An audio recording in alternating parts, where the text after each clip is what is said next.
গতকাল কলকাতায় দেখা মিলেছে ওবায়দুল কাদের।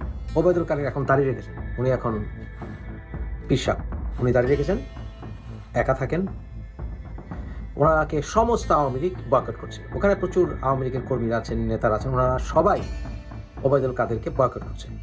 নেত্রীর সাথে কয়েকবার দেখা করার চেষ্টা করেছিল ওবায়দুল কাদের, কথা বলার চেষ্টা করেছিল। ওবায়দুল কাদেরকে শেখ হাসিনা পাত্তা দিচ্ছেন না, আওয়ামী লীগের কোনো কর্মীরা পাত্তা দিচ্ছেন না, তার ক্যারিয়ার শেষ। এখন আছেন আসাদুজ্জামান কামাল। আসাদুজ্জামান কামাল খুবই খারাপ অবস্থায় আছেন, একা একা থাকেন, নিজে রান্না করে খান, হাজার হাজার কোটি কোটি টাকা কোথায় রেখেছেন এ দুজনই। দেখেন কি অবস্থা, দুজনের ক্যারিয়ার শেষ, একদম শেষ। খুবই খারাপ অবস্থা আছে দুজনই। যে কোনো কারণেই হোক, তাদের হাজার হাজার কোটি কোটি টাকা তারা অ্যাক্সেস করতে পারছে না। আর ওবায়দুল কাদের তো নিঃসন্তান মানুষ, ওনার কি এমন লোভ যে এত লোভে উনি এত দাম্ভিকতায় পৌঁছে গিয়েছেন। আওয়ামী লীগের সবচেয়ে বড় ক্ষতি করেছেন এই দুজন ব্যক্তি, আসাদুজ্জামান খান কামাল এবং